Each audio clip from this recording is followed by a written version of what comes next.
Hello and welcome back to the Born Radio Gamescast. As always, I'm your host Ryan, and I'm joined today by my lovely cohort of co-hosts, Wyatt, Hello. Alex, Moopy. all right, and Brett. I choose not to follow that up with anything because it is impossible. It's the only right decision. Should have put Alex last. All right. Oh, God. Today, it's episode 85. We got a lot of game stuff to talk about. We're going to talk about game communities, and we're also going to hit on the absolute travesty that is GTA Trilogy. That has just come out and then uncame out. Excuse me. I excuse didn't me, catch that Ryan. Excuse me, Ryan. It's the definitive edition. Yes. Okay. Oh, right. Well, Definitive definitive edition because you can't buy it. edition. Divisive edition. It's so definitive, in fact, that it doesn't even have the original music that the other games had. It's so definitive it doesn't even have all the content. The It's- must Right. have. You can't make this up. So we're going to Copyright. get this out of the way first. Because as much as I think we all enjoy GTA games, Rockstar made a bad call with the Trilogy remaster and handing it to the studio that they handed it to. Which is a studio that's got... I don't even want to say their name. Is it Saying their name gives them power. is it the people of late that have? It is... So Rockstar... There's been a lot of problems on every platform with the Trilogy remaster. The biggest kind of ones that are affecting everyone are just that the game doesn't look good, right? Like It looks it's terrible. The character models are warped and look like Dark Souls character creation rejects and not actual Like- character models. Source film YouTube poops look better than the definitive edition. And it that's gets not a an lot exaggeration. And it gets a lot more subtle too, because I wouldn't say I'm like the biggest fan of the franchise at all, but I've talked to a few people that are, and one thing that they said was that like each game, because it's what is it? It's Vice City 3 San Andreas. and San Andreas. Thank you. All three of them kind of have their own look to them. Like even in their original, PC, PS2, Xbox versions, they all have kind of their own personality, their own look to them.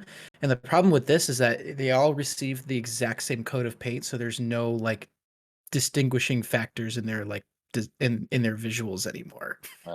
Which was something that someone was that I was talking to. It was really interesting. Just like, yeah, all three games look exactly the same. Like if you just took screenshots from all three, you probably wouldn't be able to tell the difference unless you were really looking at specific details, which is also kind of a shame. Yep.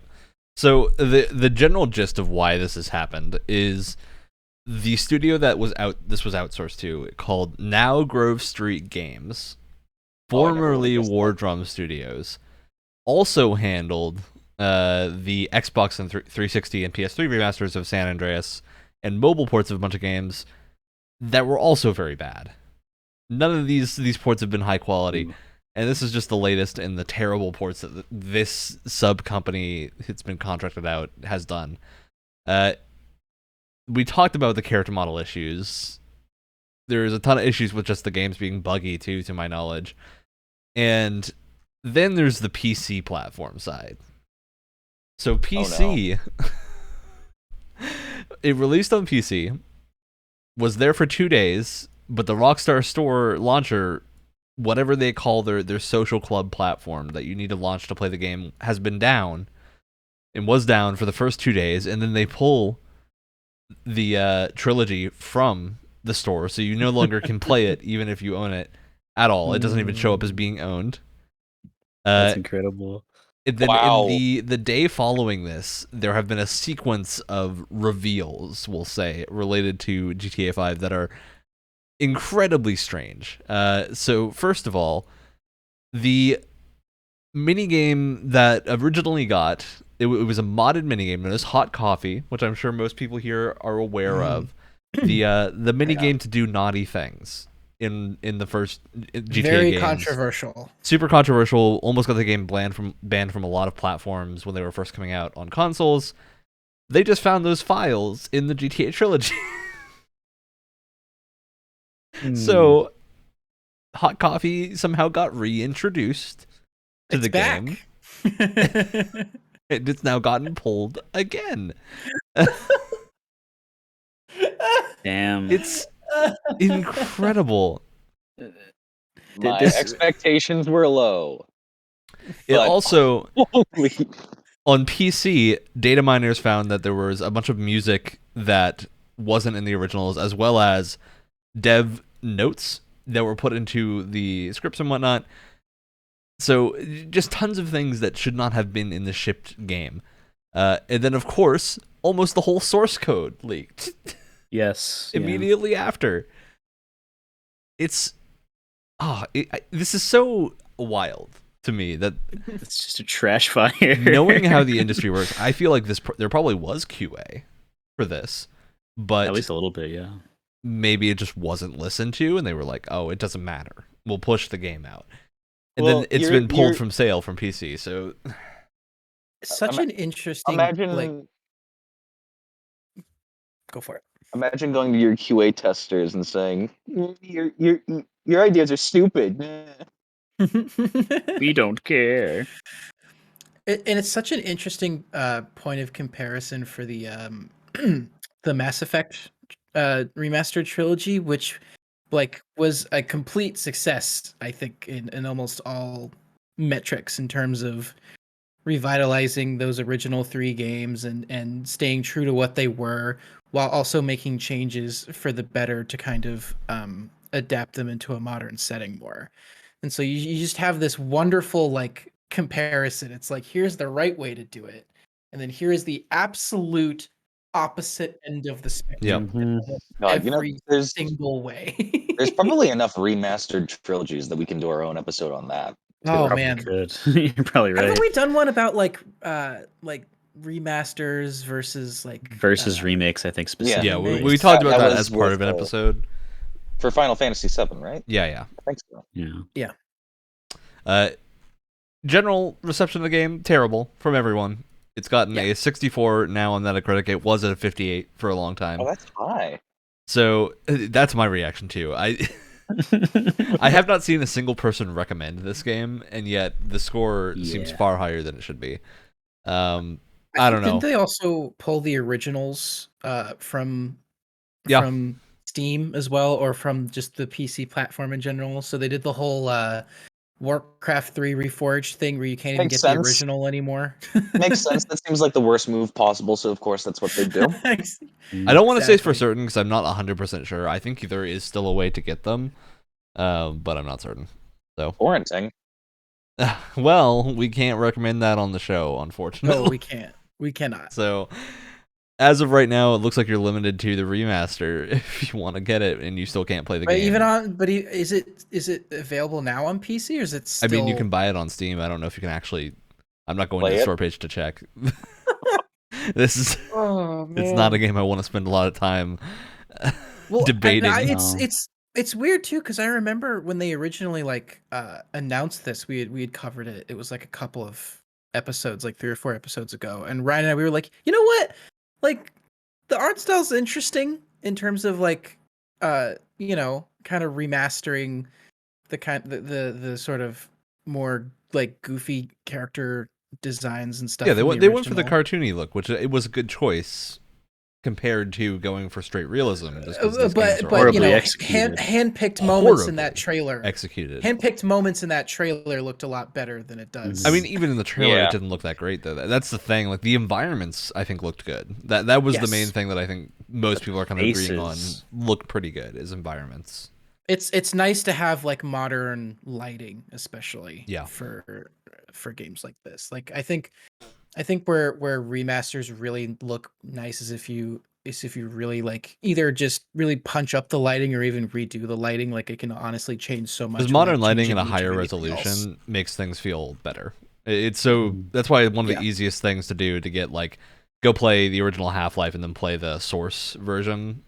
And those games like came out over 10 years ago for both of them, but you can see the difference the lighting makes. It's Yeah, incredible. lighting can easily make or break games, especially from. Oh like, yeah. Well, I mean, bad lighting can make a great model look terrible, and good lighting can make a bad model look great. You know, it's more important than I think a lot of people give it credit for. But So GTA is in a sad spot right now. I'm sure See, it's hard to know who is really at fault here because Grove Street is the people that made the game. I don't know if the decision to publish this was fully on, like the date to publish this was fully on them, or if it was Rockstar. But this is a bad look for both of them. So Has It could have been a Take-Two decision as Has- well. could have been. has It may have Rockstar- been somewhat out of Rockstar's hands.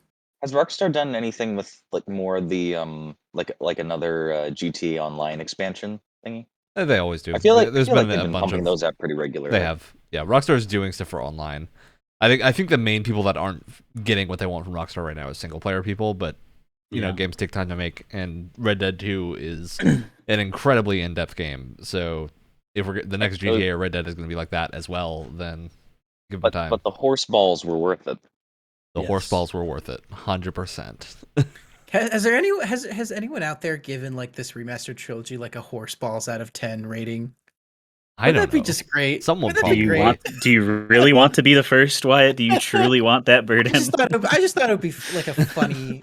Once we I get- don't know. Once we can put graphics on the podcast, yes. Oh no.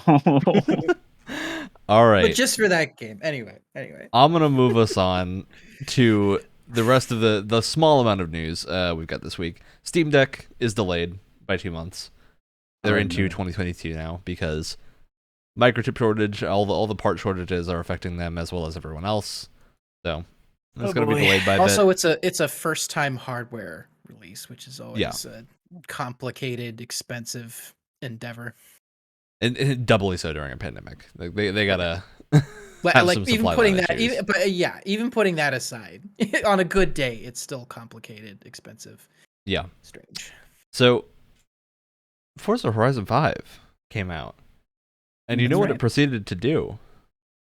It's now broken every record that Xbox had for their game launches. It is by far the largest launch that any Xbox Game Studio game has had. That's pretty impressive. I Yeah. finally I got always around. I always feel like Forza is like that like unsung Microsoft hero. Well, I Like, mean, it's got the biggest launch of a game, so it's clearly not unsung. but what I'm saying is that like it's always that argument of like, yeah, well, what kind of exclusives does Microsoft have? It's like, do you not know what Forza is? I mean, Do you know not a know dra- this incredibly polished, long-running racing franchise? Well, it's because for a Until- long time, PlayStation had a competitor in Gran Turismo, and they still Gran do. Turismo, It just doesn't come out as often. So Mhm. Until I saw what the game really offered, I'm just like, oh, a driving game? Oh, And Yeah. personally a driving speaking, I game. don't like the last Gran Turismo, whichever one it was. I feel like it just kind of came out and it existed. Yeah. Like I don't really last one remember didn't have a whole lot of of fanfare. Yeah, I never really had put them on the same level in my brain, just because There- it feels like every time a there- Forza game comes out, it's always great. Consistent. There's also only so much photorealism can do for a game. yeah, Turismo is the equivalent of Forza Motorsport, and Forza Motorsport also tends to not have the crazy reception that Horizon does. Because Horizon is the like big open world arcade racer franchise, whereas They can get a little- Motorsport is the slightly more sim-sided. Yeah, track they can racing. get a little more wacky with Horizon. Yeah, Just a Horizon's little. the open world structure gives you a very different experience, and I think that's more friendly to core gamers who don't tend to play racing games. Mhm. And having finally gotten around to playing like the first hour of Horizon 5, it's really good. That game is excellent. It's very well made. Though I do want to bring up one thing that happened in the game that I think is a big issue that Microsoft needs to figure out some way to. And I say figure out, there's a very easy way to address this. So Forza Horizon 5, because it's one of the Direct Xbox Studios games, can link into your Microsoft account to know what your first name is. Oh, And if your I see what first you're name saying. in your account is in one of the list of names that the game can say, which is very large, it will say your name. That's However, pretty cool, actually. It's very cool as a concept. However, you can go create your character, and there's no limitations on like gender or voice or whatever. You can have like a female body with a male voice if you want to. Now, imagine you are someone who has changed names. Oh, yeah. And that's... enters as a character that is, say, like, we'll use a male character for this example, and then you go into the game, and the voice says a dead name. Yeah, Because you do not that's have pretty messed any up. option to change the name before you start playing the game, and they say it. Oh. Mhm. I feel like this is just like such a thing that has just been looked at and then missed, because I'm imagining, like, from the perspective of being friends with a lot of people that have had the experience of like someone dropping their dead name or something. It sucks for them, and it's the kind of thing where when you go play a video game and it has a name selection like that, maybe just don't autofill it, right? Yeah. That'd be my go-to. Mhm. As interesting of an idea as it is the kind of thing where it is a little jarring, especially if you don't know it's coming, even if you're someone that it doesn't bother. Like, the same thing happened in Horizon 4 would do the same thing, but it was their first time doing it in 4, so obviously people are a little bit more lenient, but now it's 5, it's the second time doing it, and it's a lot more of a noticeable problem because it's happened twice now. That sucks. It sucks for the people that are affected by that, and you can change the name, but you have to do it after the tutorial, during which they drop it a bunch. So, just something to think about when placing these things. Of like, there's a reason a lot of people will go to games for escapism and not want to Exactly. like even as someone who plays these racing games. I don't tend to want. I would not want my name to be the name that they use. Like, I'm gonna go into the goofy list and have them call me Count Driftula. Yeah, because that is far better than being back, called my Count name. Driftula. I mean, it has that option. That is a real option in the game. You can have it call you Count Driftula. It's great, wonderful. Yeah, game's very good. Looking forward to seeing what they do with the rest of it. All right. Hey, Wyatt. Hey. I want you to tell me, how many millions of copies do you think Deep Rock Galactic has sold? I'm gonna say. That's a good question. I'm gonna say. Can I give you a range? You can give me a flat million. A flat million. Okay, that's fair. I'm gonna say 3 million. 3 million. You are right on the dot, Wyatt. It has sold 3 million units as of 4 days ago. Yeah. Deep Rock Galactic's newest update came in. It's the Rivals seasonal update. So they're now doing battle passes, season passes. Except, wild idea, they're free. The correct way. They're doing it the correct way. They're doing it the MCC route, where you can they just don't go away. Come back whenever you want. There's no FOMO involved. Super relaxed, Dude, that's wonderful. Dude, I've been replaying it again a little bit here and there recently because of the new update. That game, it's very high quality. It's so good. It's so good. Like, I might be confusing this with is Deep Rock Galactic the Space Dwarves? Yeah, yes. Space Dwarves. Mining? Okay. Danger, darkness, dwarves. That's the tagline. But no, man, look, every time that name is uttered on this show, I have to gush because it's incredible. I just love that game to death so much. And the devs are I feel like are making all of the right plays in terms of having a very pro community mindset and making choices that don't piss us off. Yeah. Because I mean, everything they've released since the game's launch has been free. The way that they've handled unlocks and upgrades and stuff has all been really fair and doesn't waste your time. It just it's a great freaking game, and if you haven't played it, what the heck's wrong with you? Go out and play it right now. What's wrong with you? Very good. Especially if you like horde shooters or games where you can explore caves. Or dwarves. If you're a fan of dwarves. Especially space dwarves. You've not got a lot else to fill that niche, but exactly. It's there if you want it. Plus, I will say too, I'm sorry, one last thing. It has probably one of the best online communities. Like, one of the nicest, most welcoming communities that I've seen for an online game or an online co-op. Specifically a horde shooter. They're usually really bad in horde shooters. Okay, look, as much as I love Back 4 Blood, Left 4 Dead, those types of games, those fan bases can be some real snooty assholes sometimes. So it's nice. This community, they're just super welcoming. They're super cool about everything. If you don't understand how something works, they will explain it to you in a way that makes sense. They're super nice about it. Great game. Thank you for coming to my TED Talk. All right. So, we're going to move straight into our first major topic of the day, which is the Elden Ring Network Test, which has been going on for the past couple of days for the public and the past 2 weeks for influencers and people that got closed keys. So, Brett, you have gotten a chance to play the Elden Ring Network Test. And look, if I could get into the network test by sacrificing everyone on this podcast, I would do it right now. I don't blame you. Wow. I understand. I'm feeling the love right now. Here's the thing. I cannot blame him because it's worth it.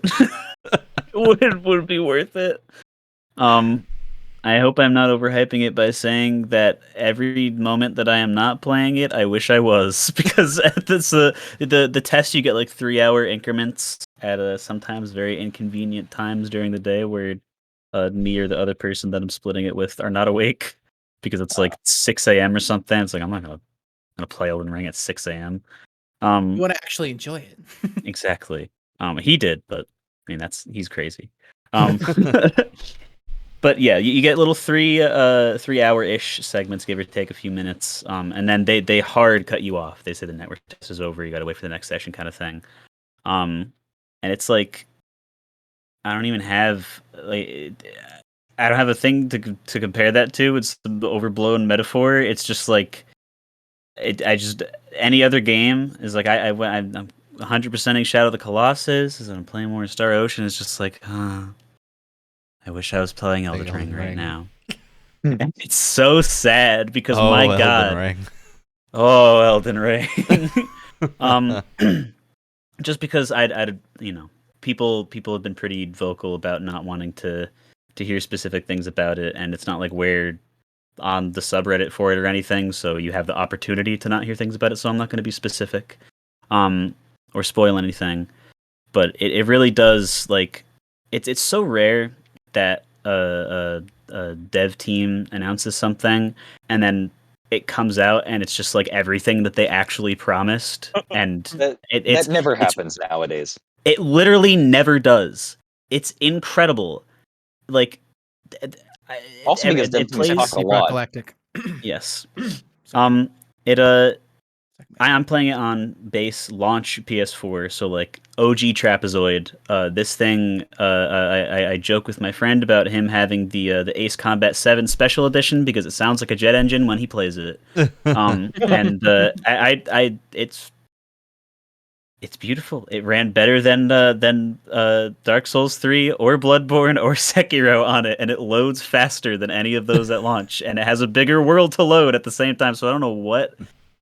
Black witchery. Weird. It's they've tapped into some weird hex crap with this, and it looks beautiful too. There's obviously a pretty big difference between PS5 and PS4 and that sort of thing, but they went in the similar direction with Tsushima, where they have really good art direction, and just that it doesn't really matter what the graphics are because the art direction is so good, so it's going to look fantastic no matter what. Sure, you'll be able to have a further render distance and be able to see the leaves on trees that are 250 yards away on the PS5, but the atmosphere and everything, nothing is lost on last gen stuff. I'm assuming that's going to look even better on PC because they didn't even give out PC codes for this. Yeah, it's just I firmly believe that in the universe that this does come out, which will happen very soon, that this will be a game to single-handedly put any Ubisoft studio working on an open-world game out of business because they should just stop trying, because this is literally the best one. There's something every 10 feet that's interesting or gives you something. The world is fun to explore. The movement is good, so you can actually go around stuff smoothly. There's a jump button. There's a jump button in a Souls game that doesn't feel like garbage. How does the jump button feel? This is the most important part of any Souls discussion. It's Here's the thing. There was a moment where I was jumping up the side of a broken, ruined castle wall, and I was like, this feels like I'm breaking something. There's barely a slope, and I'm jumping up it. But then I found a hole that was blocked off by a door that was completely closed on the other side that didn't even have a prompt for me to open it. And I fell in. That was an intended way for me to find a secret. You were doing exactly what they wanted you to do. Exactly. It's That's incredible. And as if one jump wasn't enough, when you got on the horse, you got two. They gave the horse a double jump. You can You have a Yoshi. double jumping horse. Wait, can you Yoshi the horse? What does that mean? Can you jump off of the horse while it's jumping? That's a good question. Probably. I Can feel like you have to smash be able the to horse jump off the with horse your midair. fist, and then the horse's tongue sticks out and then grabs a berry. And then when you leave the horse for more than like a second, it disappears into like a hologram and then goes away. And then when you punch the horse, it's like blah.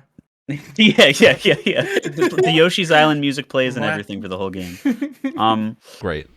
Yeah, the last thing that I'll say pretty much is that the section of world that they gave us to play, someone had not like an official map, but just like kind of like a loosely compiled version of all the shots of like the HUD map that we've gotten so far, Yeah.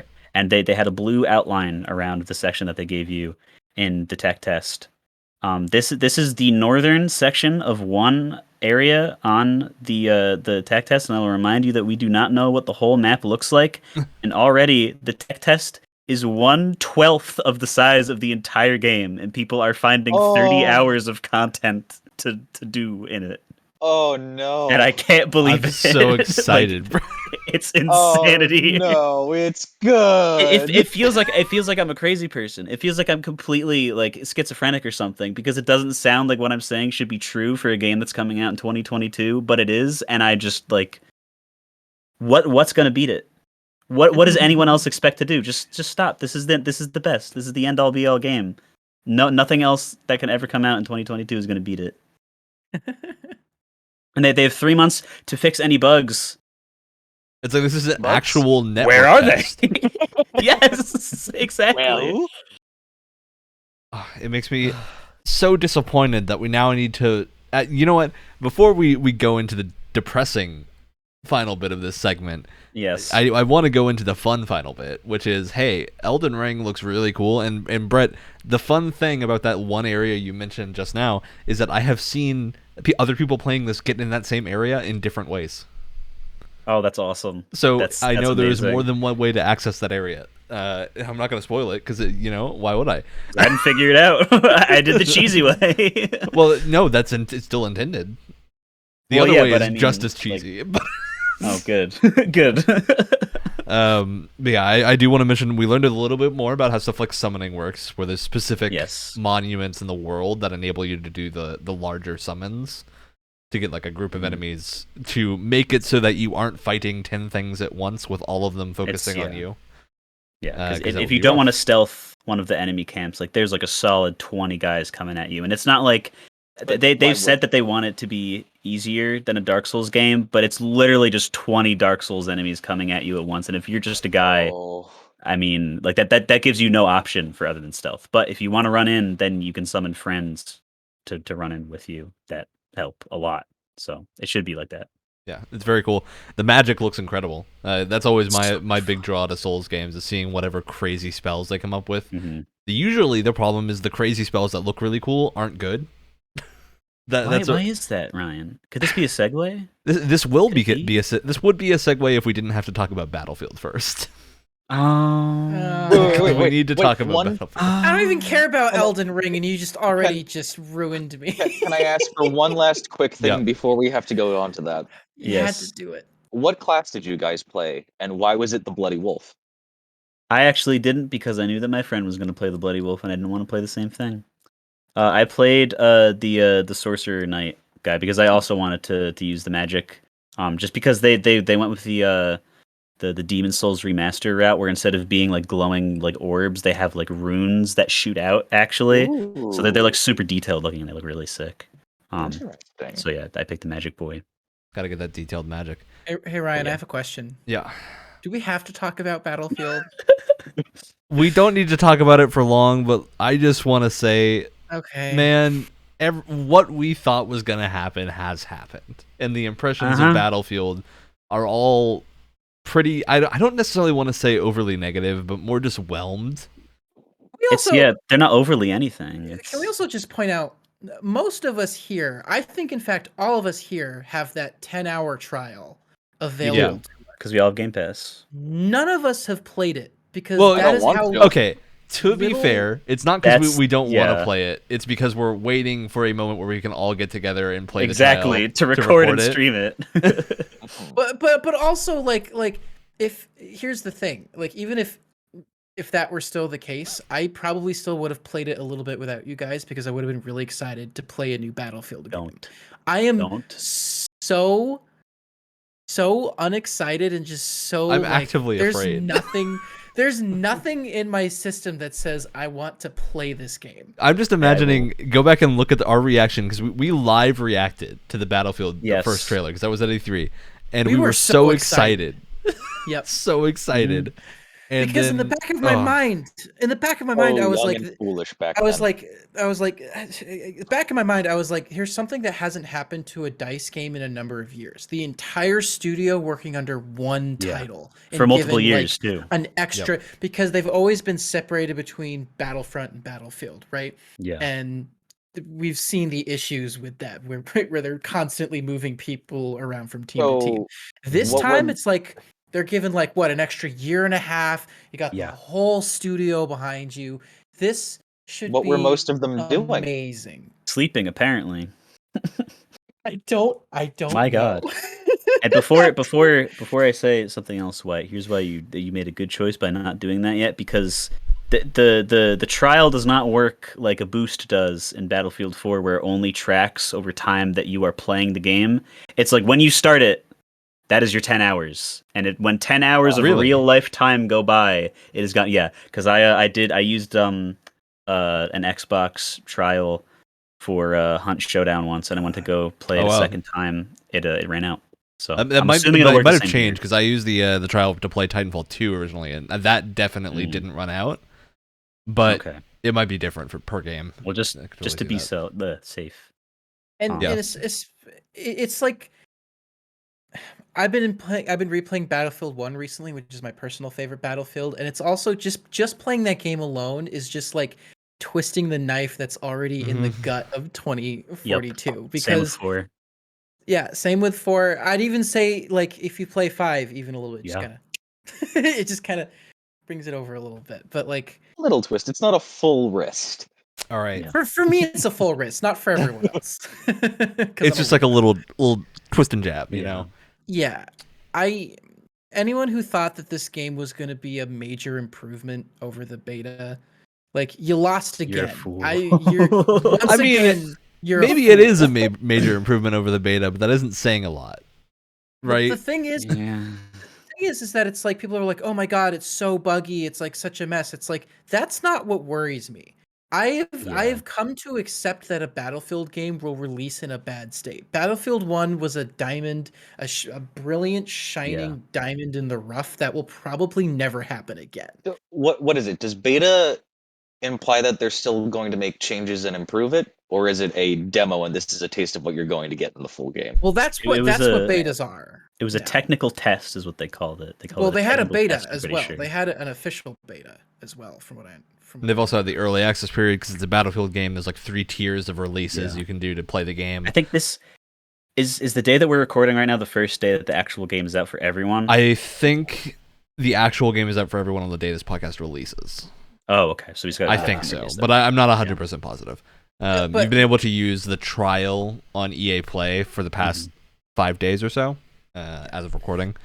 And the thing is that it's like everyone's like, oh my God, the bugs, oh my God, this is a mess. Again, like as Battlefield fans, we're kind of used to that. What worried me more than that, it's like it's going to release in a buggy mess. Who cares? Go play a Ubisoft game. The design decisions, I've never played a Battlefield game that made me question reality more than 2042. Like it is, and we've talked about it in previous episodes. I'm not going to like go too much into depth again, but like I've never been so baffled by like with a franchise as long running as this. This is one of the few times where I'm like, what on earth were you thinking? Like, Yeah.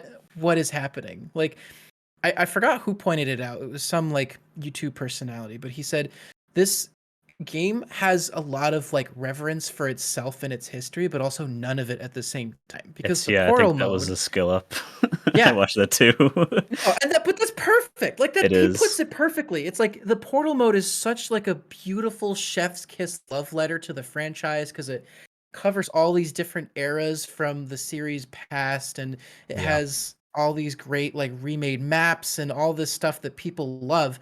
And then when you play the actual game, it just throws all of that out the freaking window. That's what kills me, is because all this like they can try to build it, even though they haven't. They had like one advertisement for it after they announced it, the portal mode, and it was like 30 seconds or something.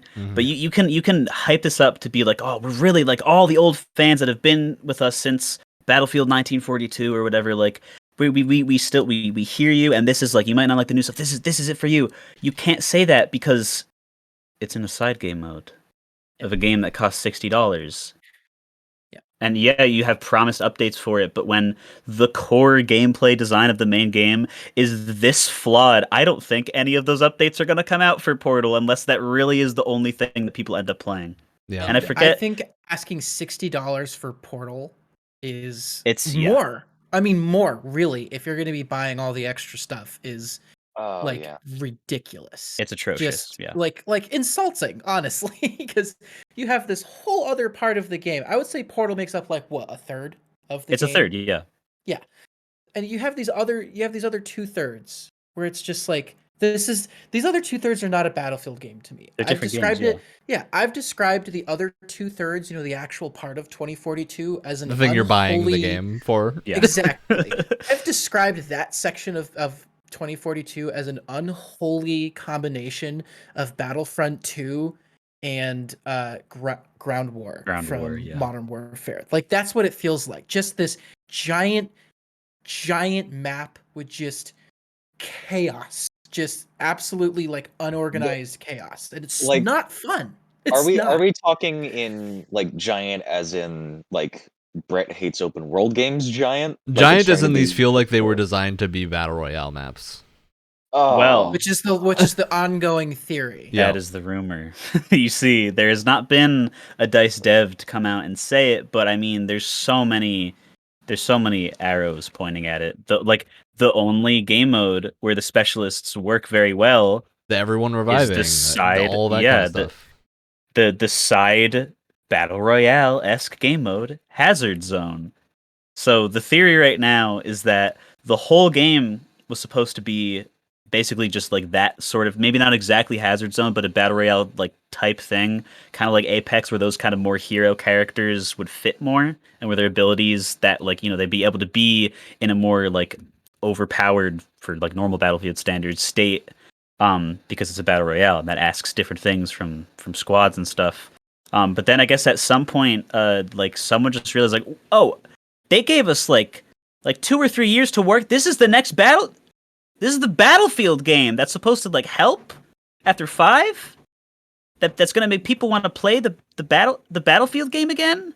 Do you guys remember what we started doing before you started putting all this garbage in it?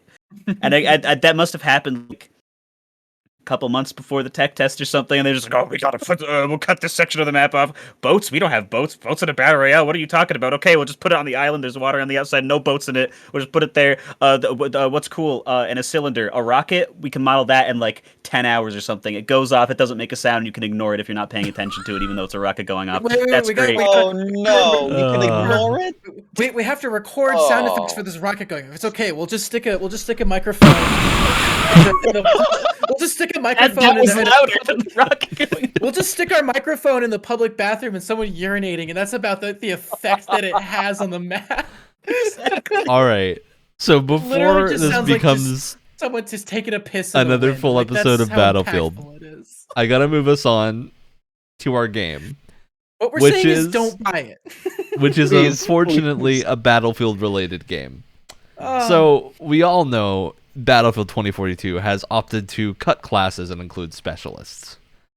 Right? Yay. Obvious microtransaction bait. Well, now you three are in charge of making the microtransactions, so I need you to tell me what crossover characters are coming to Battlefield 2042 as specialists.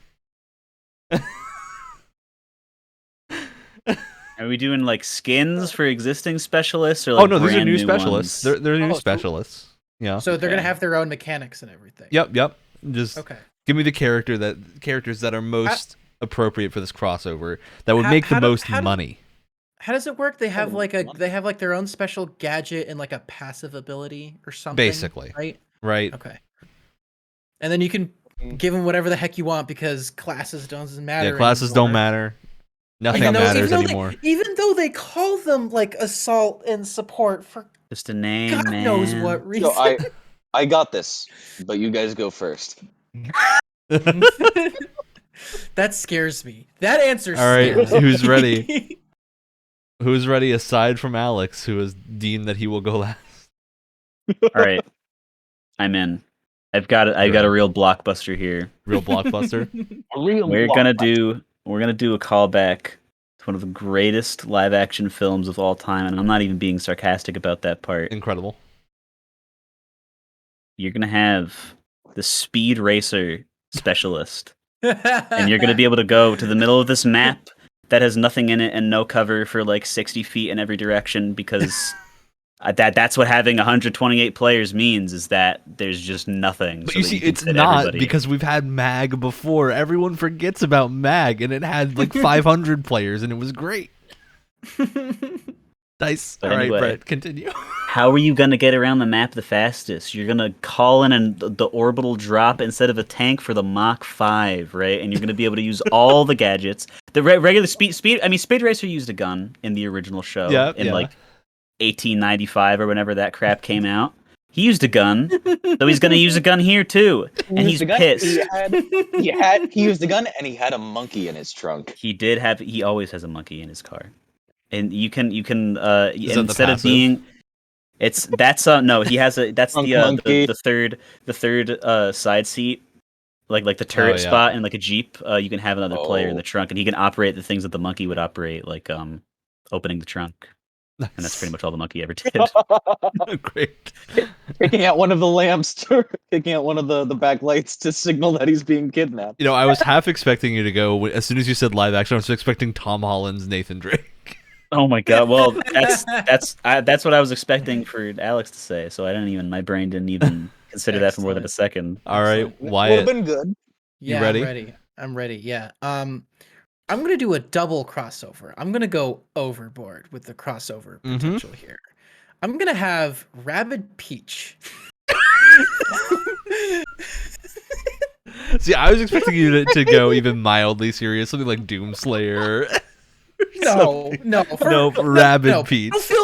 Battlefield 2042 does not deserve that kind Does of not brain deserve power, Doomslayer. okay? No. And Are you think saying it deserves Rabid it Peach deserves- isn't star power? It deserves Rabid Peach. Look, I love Rabid Peach, but if I want to just take a giant dump on this entire game, that's the character you put in it, okay? I hate this game so much, and I almost hate putting Rabid Peach in there because Mario and Rabbids is actually a very good game.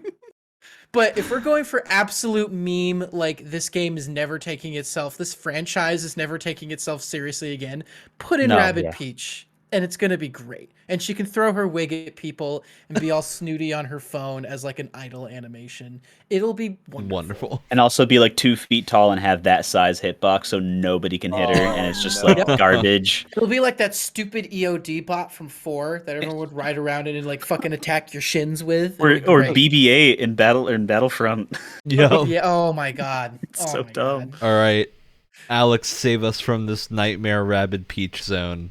Or make it Okay. worse. Okay, I'll tell you what we're gonna do. I tell you who we're what was their title? Specialists. Specialists, yes. I tell you who we're gonna include as a specialist. We're gonna include Ryan Reynolds, Free Guy. Oh my god! That's so good. Oh, that's so Except- good. Except his graphics are going to be horrible Yes. His face is going to be made out of 4 polygons, and it's going to be a photo of Ryan Reynolds' face on the front polygon. He is. He's got the PS2 PNG head. Yep. Yep. Oh, that's great. Wonderful. Yep. And his gadget is going to be auto aim, Oh god. so it does not matter. He will kill there's you. already wall hacks in the game as an official There is, yeah. thing. The, So And he has an ability. Now this is why I call this character the pay-to-win specialist. So first Okay. off, the micro transaction is going to actually be a macro transaction. He's going to cost $100. Wonderful. Now the second thing, his ability. It's going to be on a permanent cooldown that you have to pay to refresh. It's going to be let's say anywhere from $1 to $10 ballpark for this. What is this, ability to Planet refresh. Side 2? My god. And what that ability is going to do is it instantly DDoSes everyone else's game, and you just win. I love it. Wonderful. You Oh, just that's made great. everyone a lot of money. that's great. awesome. Clear winner. All right. I think we just made the game better. Like our collective effort just made the game better. 3 dumbest ideas ever had. I can't properly describe my anger for this game because it's a series Why- that I love so much. We'll Like, save it for the Games Club when we stream like 3 hours of us trying to have fun playing it. It's because gonna you know be it will all exactly come like out Fallout then. 76. That's what's gonna happen. Oh, Oh god. Just a nightmare the entire time. All right. Let's move on to our actual topic for the show, which is based on this Battlefield discussion, taking what to take from player communities and what to not take from player communities to make the game better or worse, as we tend to see a lot. So, Brett, this is your topic. I want you to go ahead, start us off with Yes. what do you want to bring to light with this? So this was this was a twofold thing, and it's very convenient that we have both Battlefield 2042 and Elden Ring things to talk about this Yeah. episode because it was both of those things. 2042 more because it just represents like the shooter side of this happening more recently.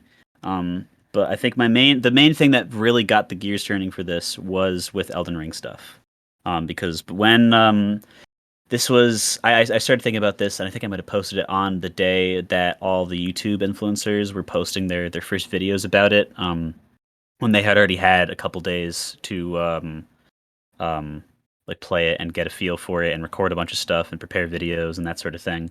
And it was interesting because FromSoft gave codes out to like a bunch of the guys who are known for just like modding and destroying past Dark Souls games and just doing stupid stuff and breaking into the code, which is great. That's exactly the kind of people that Those you are the want people you want playing in- this game during a network exactly. test. Yeah. And those are the guys that I think have I mean, you'll see why a true appreciation for like this type of game, and those were also the ones that ended up putting out, in my opinion, the better videos, like the really long ones that had like a huge like, oh, you could find this here. We tested out this mechanic, and this mechanic. Here's all the things you can do. And I'm not going to throw any names out because I do like to insult people specifically sometimes, but I don't want to do it right now because that would just be mean. But there was a very certain someone who's like one of the very well-known people that made this whole thing happen, where they were basically saying, and this is comparison to like all the other people who were going into super like depth trying everything. And this one guy, all of his video footage was just like him running past like all the groups of enemies and not engaging in anything, and just kind of like very obviously like this is a 10-minute video to be like, yeah, I got 8 more of these coming because this is what I do, and I make the most out of literally what somebody else did in like half an hour and was way better. And they also said, and this is really where it started. They also said that the things like the spells and the summoning make them worried because they might be too good.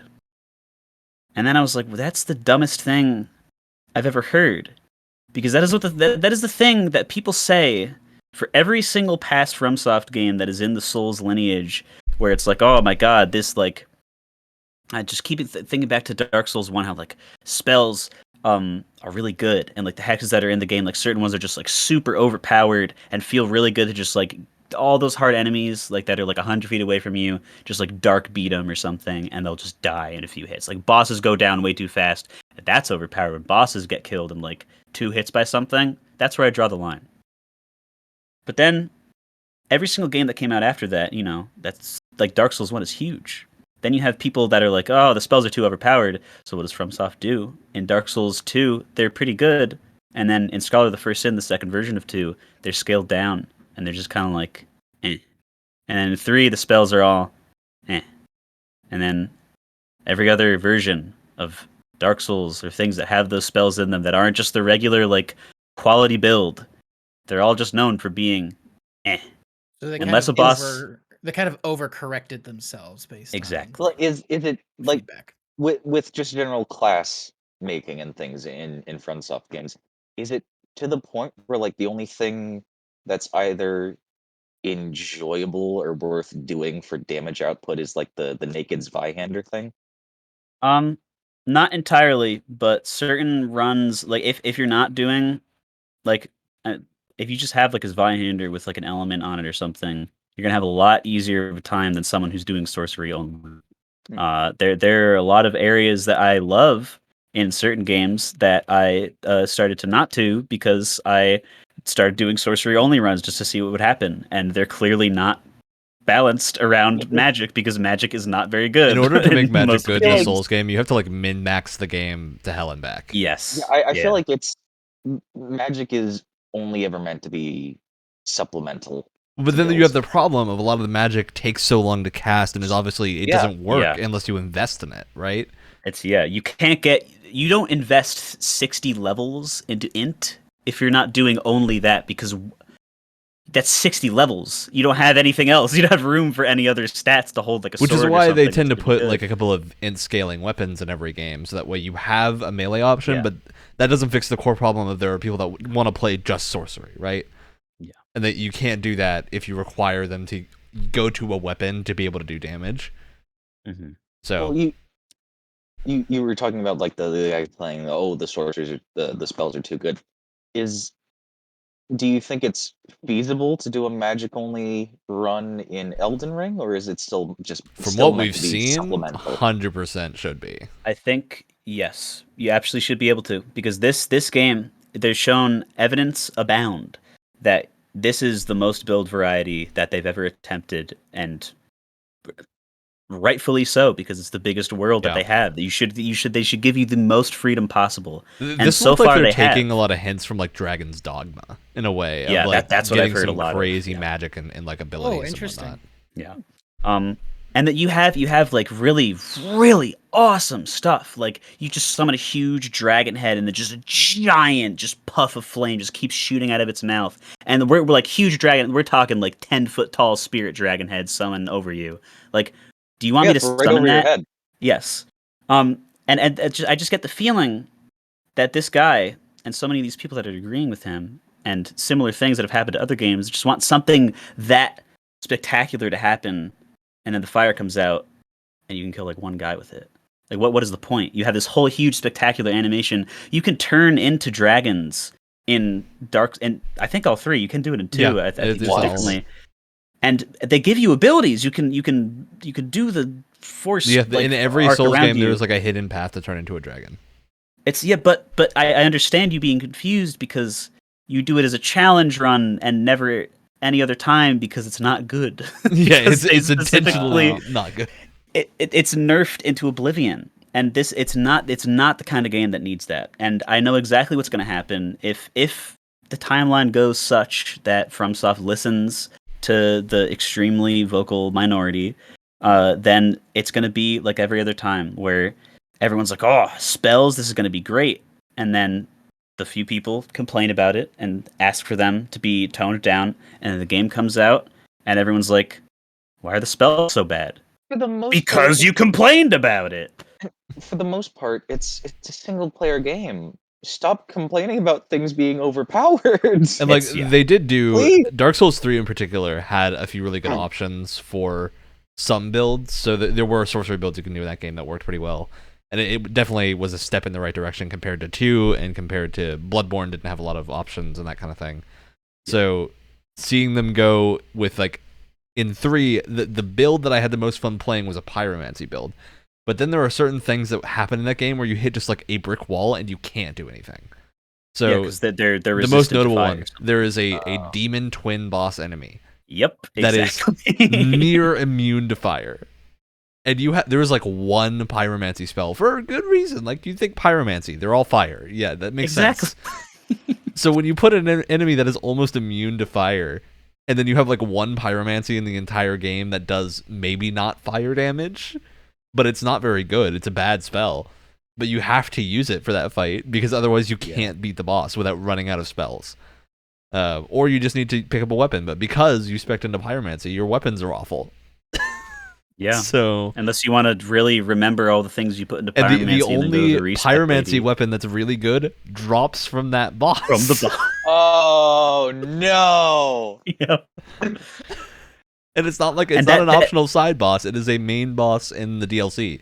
In the DLC, yeah. Yeah, you can't complete the DLC without fighting him. That sort of thing, it literally cannot happen with Elden Ring because it just shouldn't. I don't know, like magic builds should be magic builds and they should be fun. You should be able to have fun using any kind of build and any kind of weapon. And when we say things like, oh, there's not a lot of options, or oh, there's like this didn't do like this very well. We're talking from like our point of view, where we don't stream only Dark Souls for the past like 10 years since it came out. However, I can pull We're it not- up and say that I have probably close to 500 hours across the Souls games. Yeah, absolutely. I want to get one thing straight here. We're a Star Wars podcast. We're not a Yeah, Dark we Souls are- podcast. we are You're a a Star Wars Halo podcast. When we're not a Halo or a Destiny podcast, we are a Star Wars podcast. Yes. But Ryan, you'd have to agree with me that even I don't know the comparison between our Dark Souls get good levels, but we're probably below people that speedrun at 24/7 and can just make a build Yes, 100%. in like 5 seconds. Like those people can use whatever they want because they I've hit the are point used to where I using can like garbage. make a build while I'm playing the game fine and not need to like consult Yeah. anything and get through the game mostly fine. But like the people that can do the crazy speed runs, I'm not one of them, right? I'm not going to be Exactly. the person that 360 parries every boss. But Yeah. you know, for the people that are doing that, Mhm. I'm very and impressed. those It's impressive. exactly that it's impressive, and there are a lot of people that could do that in the Dark Souls community because it's fostered that kind of thing.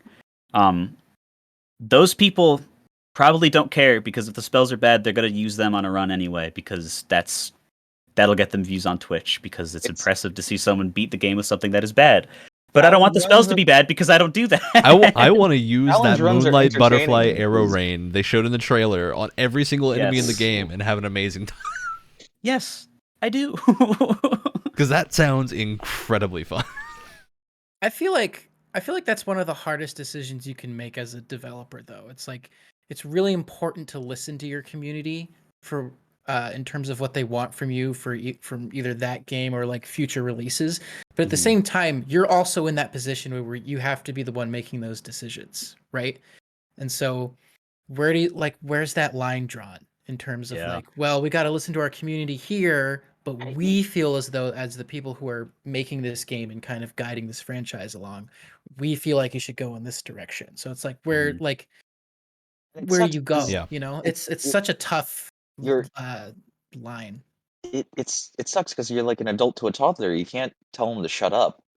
Exactly, because they're the Mhm. community. You can't just not. I mean, so I think we have all had experience here doing QA for things, and some of us have handled QA before, and We've been on- so a lot of us have been on both sides of yeah, the and coin. when doing that, I think you learn a lot over the course of having done it for a few years. You tend to pick up things that are like, okay, the wording of how we ask for feedback is super Oh, yeah. important yes, because a question can lead someone to an answer they may not have had.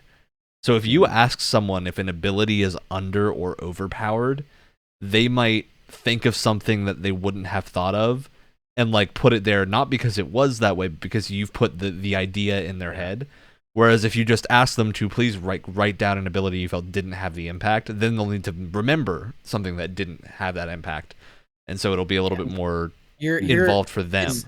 It's the difference between them finding the answer and you planting a certain Yeah. answer ahead of time. Yeah. Inceptioning it into them, or like essentially making a self-fulfilling prophecy with And every I'm word. Yes. and I'm sure there's moments that all four of us have been in where it's like, I'm really glad we listened to this person's feedback and changed something. And then on the again, opposite side of the coin, you're like, why the hell did we listen to this person Yeah. when they said It's- yeah. this? I mean, I have like Like- really strong opinions about that because like the last major game thing I worked on was an RPG, and we had a couple of specific testers that really didn't like one thing.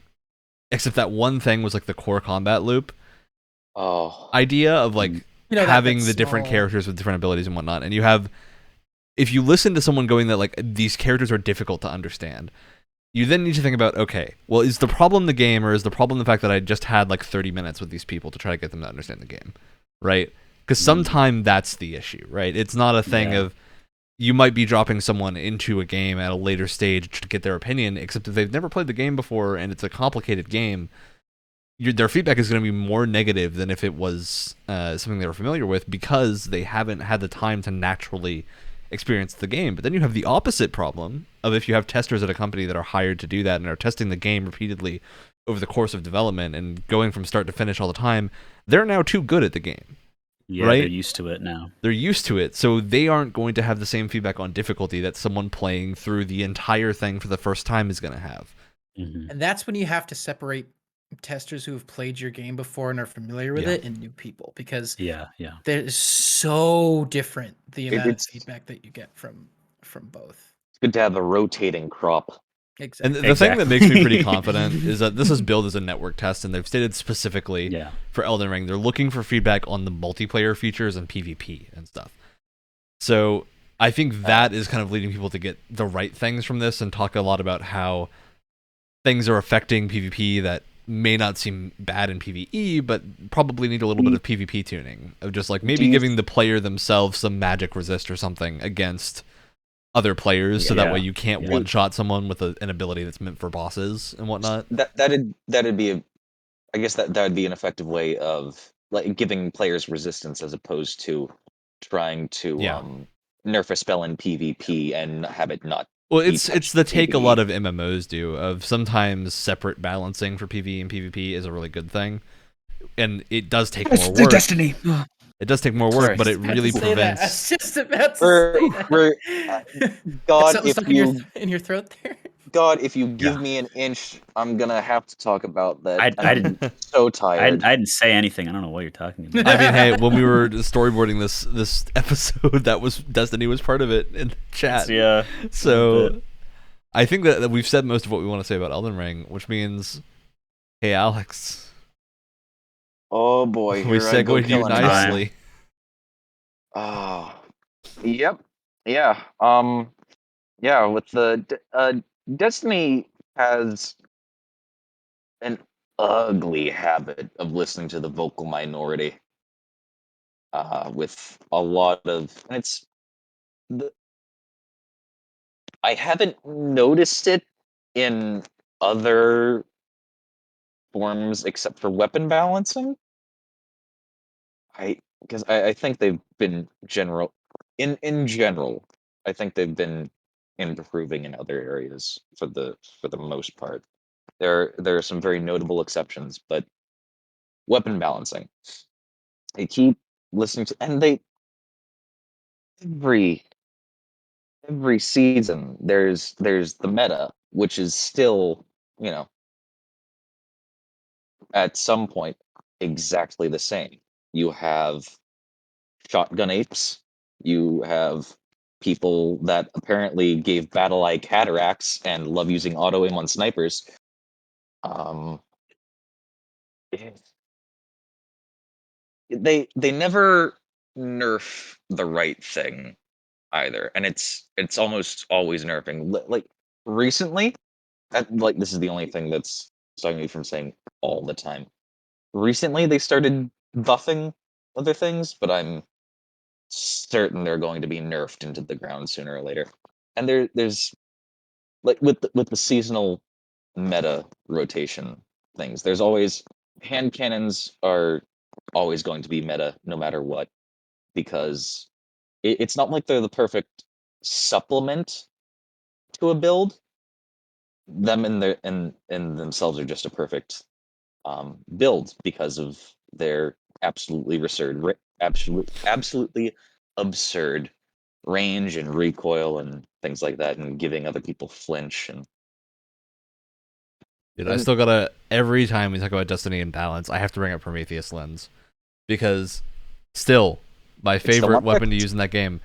And it has fluctuated from good to absolute trash tier multiple times over the course of me playing Destiny in the past. And I just think that's the kind of thing where you gotta look at your balance schedule and realize maybe we're taking it too far.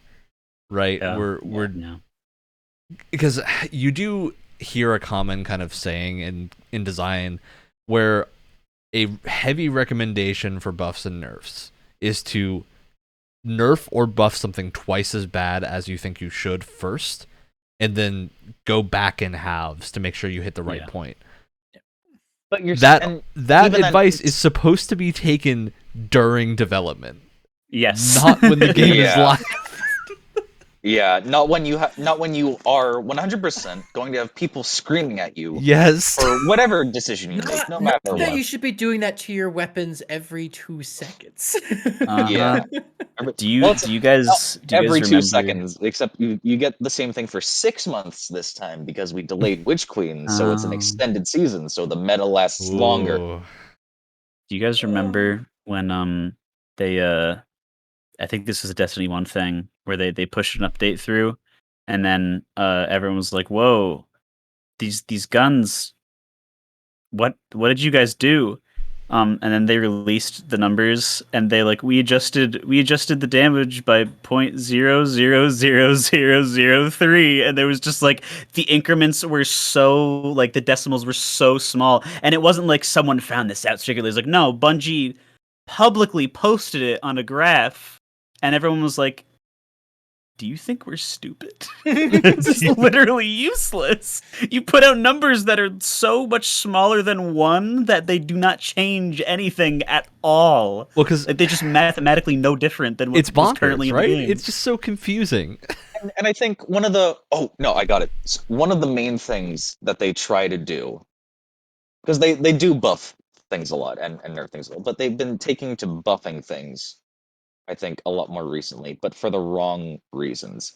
They try to buff all these random weapons to try to get people away from the meta. I think there's still, for the most part, which is an admirable goal because of certain mod this season. There is once again only one viable weapon to deal with bosses. Whoa. That is 1,000 voices. Because of particle deconstruction. But it's just linear fusion rifles will kill it. And they what used to be back in, I think it's around year 1 of Destiny 2. The king of damage used to be Whisper of the Worm, a heavy slot sniper Whisper rifle. of the Worm era. And they're buffing it.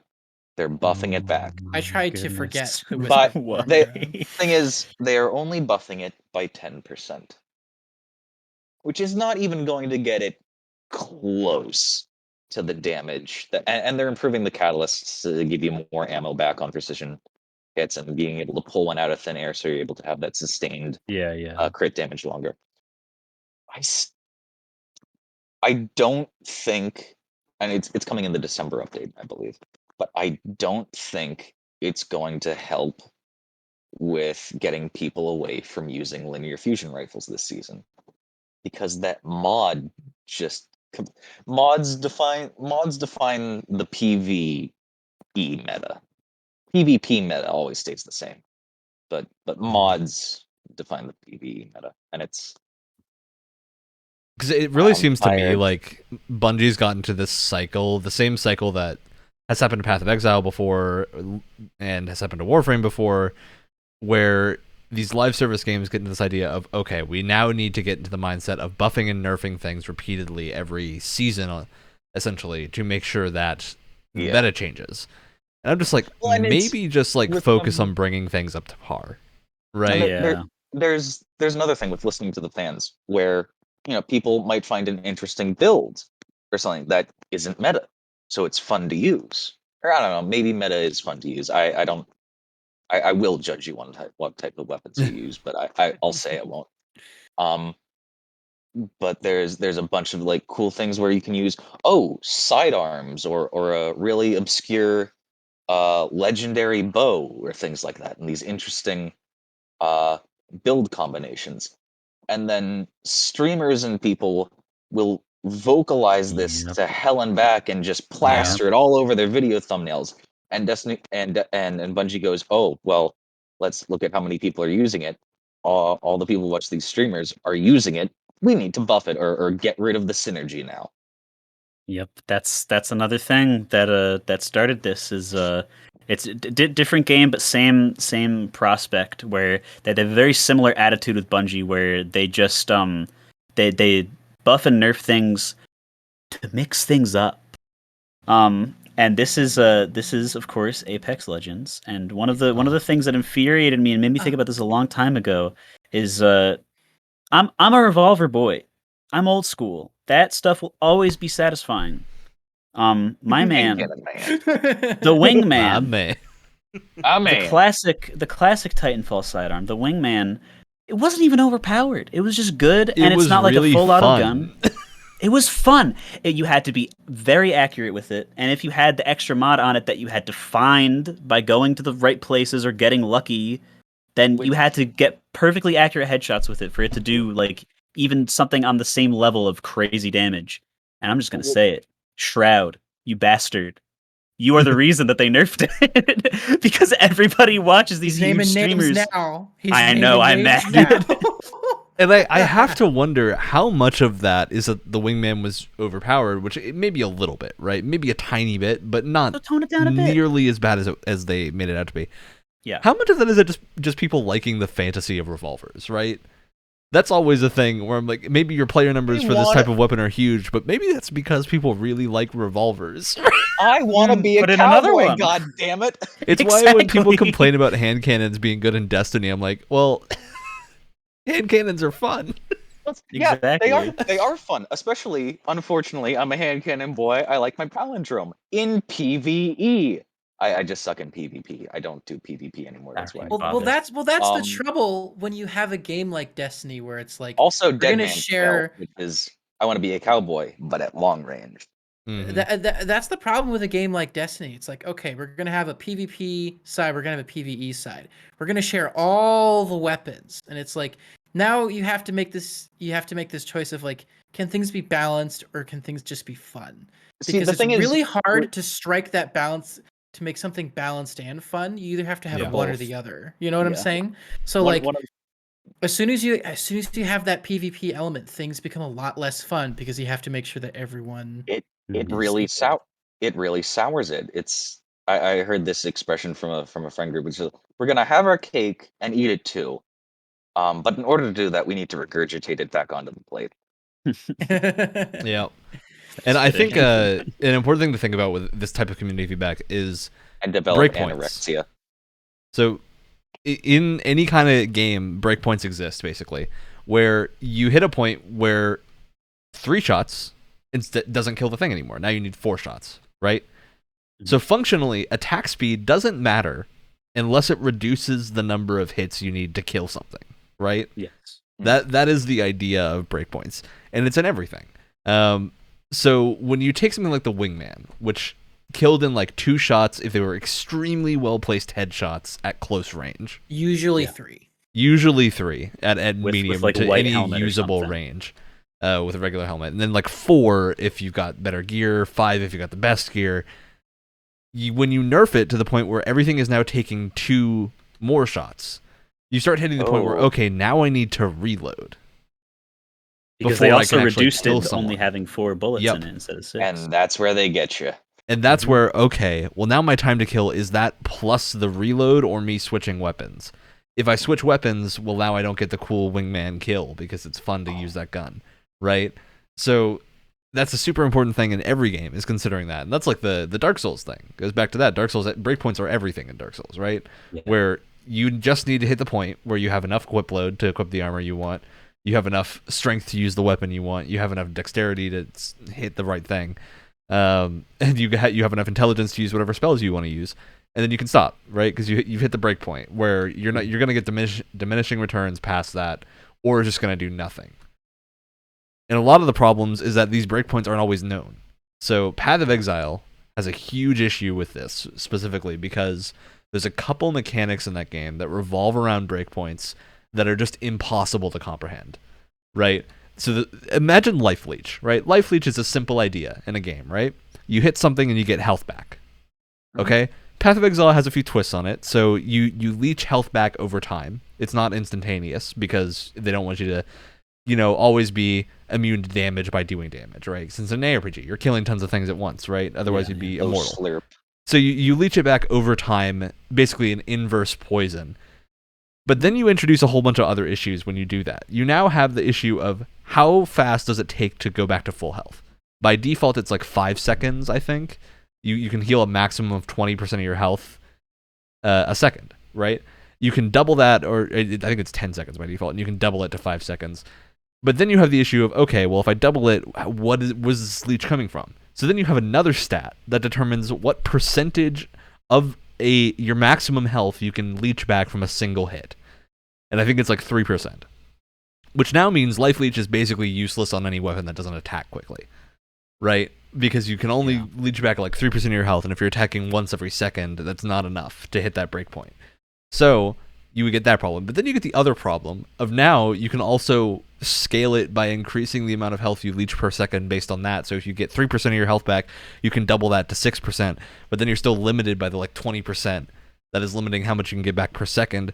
And then a big boss hits you for 90% of your health in like a 2-second period. And then if it's going to hit you again, and now you need a degree you can't see it, but to it's leaking out my understand Path ears of into my Exile. headphones. Right? So when people complain about Life Leech being bad, they don't necessarily mean that the skill itself is bad. They're talking about the fact that it's impossible to understand without sitting there for an hour and doing a bunch of math, and that's not fun. No. I think that was very well demonstrated with what you said. It's because the complexity scales, right? You think Life Leech, simple, right? But then you go, oh, wait, no, it's over time, and I need to boost how much health I'm getting back, but wait, I don't do enough damage. So now I need to increase the amount of leech I get from every bit of damage, but then later on, that's going to be a worthless point that I spent, because guess what? I'm going to be doing more damage when I'm level 90, so I don't need the extra leech per second. But then I need to make the cap higher, so I got to revert my entire build to get to this tree, and it's insane. Now, okay. It's insanity. So I think this conversation is kind of mental gone gymnastics. beyond what I can handle at the moment. My brain is. But the point of that, my brain leaking out my ears. The point of that is the situation, Wyatt, where you're very confused because now what would your feedback be to the developers to fix that? Right? No. It would just be so there would be like a little comment field, right? I would just write one word. What? What? Stop. Exactly. What? So when developers see What that, are you what I doing? think my theory as to what happens with Path of Exile devs when they see that kind of thing, and Warframe has the exact same problem with certain mechanics of just like there are 4 layers of math happening, and the increased damage you get from one thing is not nearly as effective as the increased damage from this other thing, even though mathematically to a player that is not super well versed in how the game works, it's going to be negligible of a difference, but it's going to lead to like a huge difference. So that's a huge problem because it means people are just going to be confused, right? You're not going to get the feedback you need because people that are giving feedback probably go, I just don't understand what is happening here. And instead of making it easier to understand, which should be the point, right, is you either make it easier to understand or you have a better tutorial. Except most of these games don't have tutorials, right? Warframe does not have a tutorial for these complicated stuff. Path of Exile does not have a tutorial for the super complicated builds. Warframe doesn't even show you where you access the story quests, Ryan. Dude, yeah, Warframe has the problem now of they revamped the new player experience, so it does show you now. It now does, but for a long time that was a huge problem. Path of Exile just is never going to get away from it, right? If you want to play Path of Exile, you need to go look up a build guide and not make your own build. And for a lot of people, that takes the fun out of playing an ARPG, right? Yeah, because you don't get to make your own build. So it's this problem of like, how do you give that feedback to the developers? You go, oh, making builds isn't fun, and then the devs do a bunch of things to make builds more powerful or something, but instead of actually adjusting the core problem of this is incomprehensible, right? Like, I need to be able to look at this screen and have a... It doesn't necessarily mean you need to dumb it down either. It just means you need to have an easy way to view what changes are happening and like how they affect you. Because if I could mouse over the life leech node and it just be like, okay, this is going to affect your overall leech in this specific way, and it just told me that, then it would be so easy, right? You don't need to change anything. But they don't do this because it's super hard to do, right? You have to take a lot of time to do that. So, I don't know. I think that's something that devs needs to start doing, is adding more descriptive stuff like that. And not be afraid of more UI, because less UI sometimes makes things incomprehensible. Yeah, if you have a complicated game like that. And I mean, this is just like one quick thing that I thought of, is that it brings up the topic of just like devs and communities like understanding what the hell they're saying to each other. Because I don't know if you guys know this story. I feel like it's a well-known Halo thing, but when Halo 1 was first like being developed, and like I guess like post change from no longer being an RTS game anymore, and they were trying to get the enemies right. Everyone kept saying like, oh my god, these elites, they suck, they're too stupid, I just obliterate them, like their AI is so dumb, like I don't understand. And then they changed some things and they gave it back to the people testing. They go, oh my god, the elite AI is so impressive, these guys make moves that they never did before. And all Bungie did was give them more health. Is they ignored what the people said, because you're gonna reprogram every single... No, like that's stupid. We're just gonna give them more health and see what that does. And they did it, and it worked. So somehow that's impressive. It's and that's a story from pre 2001.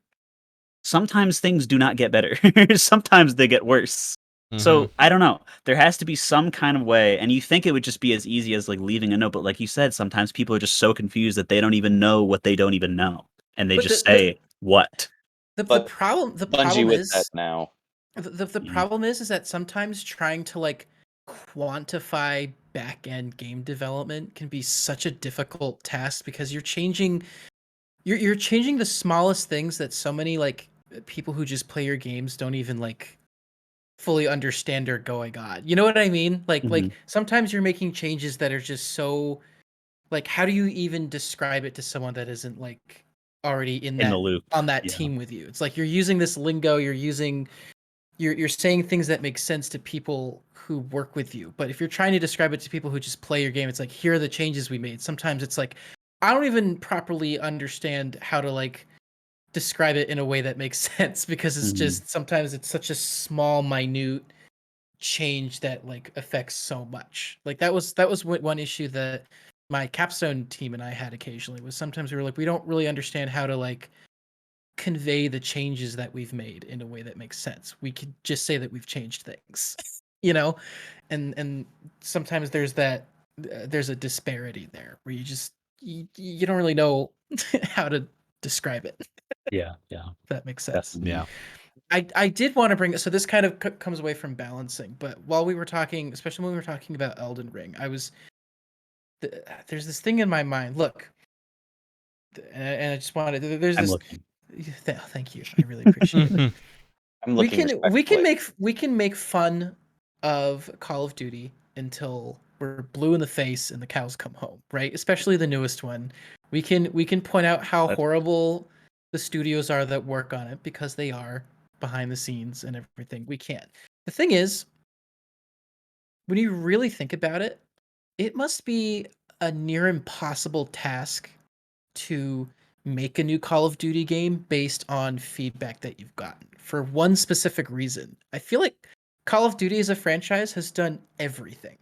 Like, they've tried every FPS like just like trope under the sun you could possibly imagine. Yeah. Like, you can make fun of like, oh, it's kind of the same game every year. When you really break it down and you look at all of the different releases, it's really not, though. Like, There is such a huge difference between like Advanced Warfare to Black Ops 4 to Modern Warfare. You know what I mean? Like when you really think about it, those three games are very different games. One of them is like super quick advanced movement sort of thing. One of them is this weird hybrid child of like Overwatch and Siege, and the other one Oh. is like a more like grounded tactical shooter. And so because you have this one franchise that has tried so many things, when you try and make a game and you try and incorporate community feedback into it, it's like, where do you even start? Do you start with the advanced movement crowd? Do you start with the like gritty, realistic Modern Warfare crowd? What do you even where do you even start with something like that? You're gonna have factions that prefer certain games, and That's pretty much. Exactly. And so that's why sometimes they come out as these weird malformed messes because they have this crazy gigantic fan base that's all used to different types of Call of Duty that you just how do you the- even make a Mhm. game that satisfies everyone in you this you giant fan base anymore? you can't make a game that everyone likes, Exactly. And because if you that's do, then why no one will like it. Because you're I feel betraying like some section of the community at that point. it's and that's why I kind of feel like this one from what everyone said, it just feels like a nothing game. Like this most recent COD, Vanguard is just like literally like it's just the bare minimum in every aspect. Because I think at this point, Wait, like is how Vanguard a new game? I thought it was just a game yes. mode. No, it's a Oh. new game. Oh, hey, Oh. has about the content of a game mode. Trust me, Oh. you're looking at a 4-hour campaign, buddy. Woo! I Might include legitimately at that thought it was point. just a game mode for the newest game. No. Oh god. It's the new one. And it's like it's such a weird thing because on the one hand you have something that people have been asking for. I mean, probably less since COD World War II came out, but everybody always loves a return to the classic World War II setting. You have that, but then it's like, how do we just please everyone? Do we even care anymore? No, we have like 6 months to develop this pile of garbage. We don't care anymore. I You've run out of settings too. just flatline it. Just literally, no one can be mad if there's literally no substance at all. And now there's no substance at all in the most recent game. And again, because it comes back to like the the Call of Duty like franchise is a lot more diverse than I think people give it credit for better and for worse. Mhm. Because again, you have this like crazy divided fan base that are all used to completely different types of shooters. Well, but What do you do? Like e- what? e- even after that, you said it yourself. They've done everything they can do, or everything people can think of to do right now with a first-person shooter. They haven't done a World War It's One setting. No one can do that better than Battlefield 1. Yeah, I there's think no way. I think what I'm getting at is it's, and I really wish someone would do this with a lot of game series at this point. It's okay to kill it. Just stop making the games. Not Make while it's Not something for making else. money. Activision. Not for Not while it's Activision. still making money. It Yeah. may not be good from our perspective, but these games, they're still going to make money because they have that Somehow. hardcore fan base. They have those people. Well, they have a who- hardcore fan they're- base, and like everyone has heard of Call of Duty, right? So people that don't play games hear of Call of Duty, and their friends go, "Oh, well, you want to play some Call of Duty?" They'll play Call of Duty, and maybe they buy it, right? Like It's one of they those, have like, new people to pick FIFA. from all the time. It's like FIFA where there's no matter Oh, how bad God. it is, you're going to have people that buy Yeah. FIFA or Madden or whatever. Same thing You're with also Forza gonna have Horizon, those people- gambling. right? That's You're why also they gonna buy it. You're also going to have those people where their entire livelihood is based off of Call of Duty content or FIFA content or whatever. And so they almost don't have a choice in the matter. They have to buy the next Call of Duty because that's what their entire career is playing Call of Duty. But also with the series, I know, Activision just for the money, but I'd like people don't know what they want in a lot of cases until they have it. Retire it and make something new. Well, Alex Well- Labella, I'm not sure if you've seen, but people have data mined and they found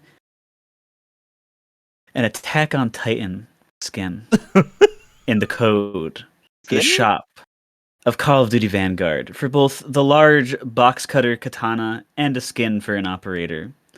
And you see, I want that Attack on Titan skin, so I'm going to buy Vanguard, and I'm going to buy the $20 skin that only includes a weapon skin, and a character. and I'm going to play the game for the rest of it because they do this thing now where they just grab. Oh, you want Rambo? You want Indiana Jones? You want whatever the hell? You want Ripley from Alien? You just You want you can PS1 have it Mhm. all. It's just everything is in one game now, and now they And- can't ever stop, even if people want them to, because now people don't want them to, because now they could be whatever they want in the And you know garbage what? schlock You want fest. PS1 graphics, Ryan Reynolds free guy? You can have it. Also, so I'm gonna put on my tinfoil hat for a second, right? Because this is something I've been thinking about too.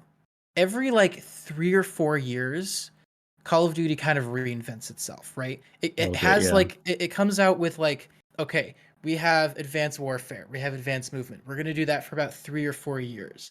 And then we're gonna completely reinvent ourselves. Okay, now we're boots on the ground again, and we're gonna kind of do that for a bit. Modern Warfare comes out. Okay, we're gonna completely reinvent ourselves, and now we're gonna be this like Well, kind of is the more boots on the ground? tactical inspired, like giant maps, tons of angles everywhere. And it's always those games that reinvent the series that get the most amount of excitement and buzz. So Attention, yeah. yeah, so it's almost like they're banking on those like like I want to call them landmark releases of like boom, advanced warfare, advanced movement, boom, modern Because I warfare. mean, We're well, gonna have more of a maybe they're then right. they- challenge. Because those are the ones then that we they play, drag it out. right? Those are the ones I that. love Modern Warfare still to this Modern day. Warfare is a good game. It's one of my favorite multiplayer games. You know, it really, and I hate to say that, but it's true. And I just got rid of it because it's too big. it is gargantuan. It's massive. It's a giant behemoth on your hard drive, but it's a great freaking multiplayer game. And when they do reinvent themselves, it's always really exciting and people get really into it.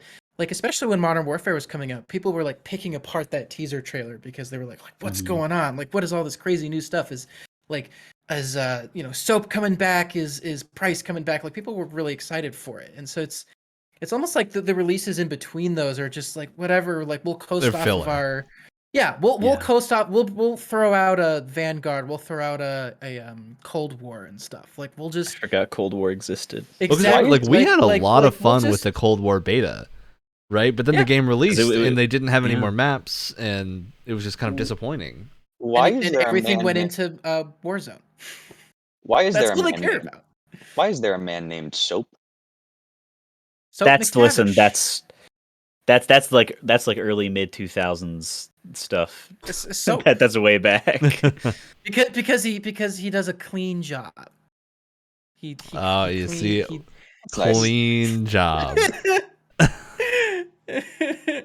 but wonderful. no, and so it's almost like the releases in between these like major releases. It doesn't matter. It's like we'll slap the Call of Duty tag on anything, people will buy it. And then when people finally start getting sick of it, like it seems like Yeah. they are with Vanguard, it really seems like, all right, next release, we're going to do something crazy. We're going to go back to near future or something like that. What do you think? Well, so people are starting to get tired of it. What would you predict they would how they would try to reinvent themselves this time? What would you like to There's see? no way to tell. That's a Nothing. great question. I think We need to see a trailer, really. one It's- thing yeah. one thing I've always wanted to see from a Call of Duty game is a sort of like almost like a Planet Side 2 meta, where like let's say No, you you went don't. back to well, hold up. Like, let's say for a second let's say they stuck with World War II for a second, just because it's easier to quantify in my brain. What if like they had this whole, or another good example is like For Honor kind of has that sort of multiplayer meta game going, where you pick a side, you pick one of the factions, and then if your faction, if the people on your faction does a better job, maybe like you expand further on this world map or something like that. That's something I've always wanted to see from like a Call of Duty game, something that would kind of make it more interesting, is this sort of larger meta game, because they have such a giant community. I think Again, engaging that community. Bring Mag back. I hate to keep mentioning it, but Mag did all of these things, and it was really fun. Yeah. Bring it back. I think what they need to do more than anything, more than anything specific, I think they need to utilize the community more because they Yeah. have such a die-hard community that will do anything for a new Call of Duty game. That like I really think they need to have more community based. Like think of like Halo and how in the way that Bungie and Halo has like fostered its community over the years. Yeah. It's the reason why Halo is still relevant, even though there they've had hasn't bad releases even for the though past they've few had times. bad releases. Yeah, like the reception towards Halo hasn't been great. The early years of like really like catering to that community properly is what kept the franchise going. And because Call of Mhm. Duty already has this gigantic community that has no idea what the hell to do with itself, I think catering to it and kind of playing with that more is what they really need to focus on now. I But think when I has think Activision ever catered to anyone except other their than own themselves. wallets? Look, that's their own problem. But I think this is solving a problem in my brain because I remember we had an episode on like how like I mean it might not have been like a main topic, but we were talking about game communities and how to like fix like people insulting each other and calling each other names or slurs or stuff like that. Like, how do you fix that in a community? And I think we literally brought up like I don't think it's possible to fix something like the COD community because you can censor words automatically, but people are still going to find ways The to like games use like themselves promote that attitude. exactly Yeah. yeah. And I think if you because you had this huge community of all these people under the age of 10 that could all this group I of think toddlers. They're learning new without words. without not good ones without them knowing it because I think if you approached one of these people and was like, oh, would you enjoy a more engaged community based Call of Duty game? They go, no, I play for myself. I play to get the highest amount of kills on the KD, dude, on the scoreboard. I don't really care about that. I play to get all my guns Damascus. But I think if you worked that into some greater sort of meta game where you had like, oh, like people who um are in the winning faction at the end of this week, like let's say there's like a weekly like tally of how good certain factions do, people who do this well in the faction by the end of this week get this skin, and it's like a cool like gold thing or whatever that's like you can't even get in the shop because it's like this faction works so well. um But you see, like then something like that. you have your own problems with that though, because what's happened to New World is that they have systems like that that encourage a faction to get control, but then they have nothing to check it. So what happens is the factions with less players just can't do anything, right? Because they're too small. Yeah, Because they're too small. People leave to join the new faction because they're like, well, why would I want to join a faction that isn't better? So, which And then I people agree abandon with. that Like, why faction. would you? So, this I is why think- balance is so complicated. Maybe they need to lean into like the PvE side of things more. Like maybe they need to lean into the zombies. What are those things from Modern Warfare called? Like Spec Ops, like the Spec Yeah, Ops Spec Ops. missions and that kind of thing. Like because I always feel like 9 times out of 10. A primarily PvE based community is always going to be a lot nicer to each other than a Yeah, PvP yeah, based Yeah, community, sure. just because of how the game's designed. Take Final Fantasy 14 for instance. But like, imagine Exactly. how cool it would be if there were weekly missions for like a certain thing, like with a certain like with how Hitman did elusive targets. Yeah, like a Imagine mix if up of those the were in normal Call map. of Duty. Do action sack in Call of Duty, right? Do the Griffball playlist that comes around once a month, where you just go get some crazy Griffball matches in Halo, stuff like that. And that would work really well because if there's one thing I can give Call of Duty, like if you have a good entry, they have some crazy, weird, and like actually really unique game modes. Like Cranked is so much fun. Like I if still you can remember get like it- they had the rip off CS:GO mode in one of the games. Yes. I thought it was really Yeah. fun. Yeah. Like I think most of the community really liked it because people might have called it a ripoff, but it was way faster paced. It didn't have the time commitment that playing around of Counter-Strike does, so it had its own niche to fill, and it was a lot faster paced. You didn't have the same strategy there. It was still a Call of Duty game, go fast, kill thing, but you had a little bit more metagame to it if you had to like upgrade your weapons and pick what you wanted to run around with. Mhm. Well, it was also like the God, I forget what the playlist was called, but you had like Sticks and Stones and like One in the Chamber, like these crazy like Yeah, the action high stack tense, equivalent. The like action the stack equivalent. crazy high tense stuff. Like they can do a really good like action stack style Mhm. thing. like again, just with like One in the Chamber and Sticks and Stones, I have so many fond memories of like just like gripping my controller, almost ready to break it because those game modes can get so intense sometimes. You know, I don't know.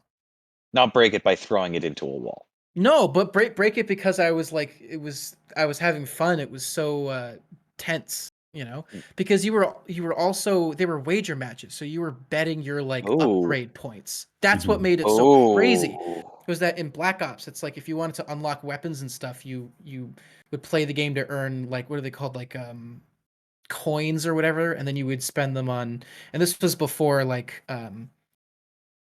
microtransactions were a thing. So you just spend upgrade points to get like, oh, I'm gonna get this new outfit or this new gun or whatever. But if you went into a wager match, you would then bet your upgrade points in each match. It was so freaking cool. And it was really intense. Mm-hmm.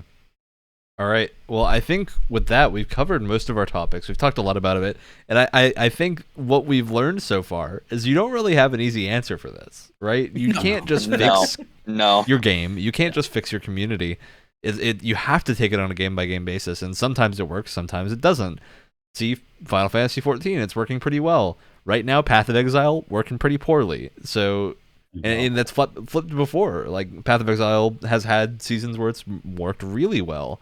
I don't know if Destiny has. Alex can say if it does, but I know right now they're having a struggle. I mean, end of Destiny 1's lifespan, everyone seemed pretty happy with it. True. At the end, not during it. I mean, Taken King was still like Taken King's one of the coolest expansions. I said that specifically. The end. Yeah. All right. So with that, I think we're going to hit our ending. That means you catch the podcast 7 a.m. Tuesdays Eastern Time. We've got a couple other things coming up soon. We're working on Games Pass Games Club. Expect that to be first or second week of December, probably second, where we're going to go over a list of Game Pass games that we've chosen, and we each played a couple hours of, or an hour to 2 hours ideally, of 4 different games. We subjected each other to the demo treatment of each of these games. We'll talk about them, which we're looking to do most months going forward. And I think Guardians of the Galaxy Games Club is also approaching at some point. Also, I think we're playing some sort of Battlefield. Games the Battlefield thing. stuff will happen the next 2 weeks as soon as time lines up and we figure out if the game is stable enough for us to do. We should try anyway. Right? We should. Yeah. 2042. We're gonna try the free trial that you get with Games Pass. Pray for us. So pray for us. With that, we will see you all next week. Also, WrestleCast coming out. Actually, would have come out before this episode that morning, but it's there. Check out AEW Full Gear. Real fun. Good show. Good show. Nice. I feel like every time we bring up 2042, I'm just gonna have this blind like my sight's gonna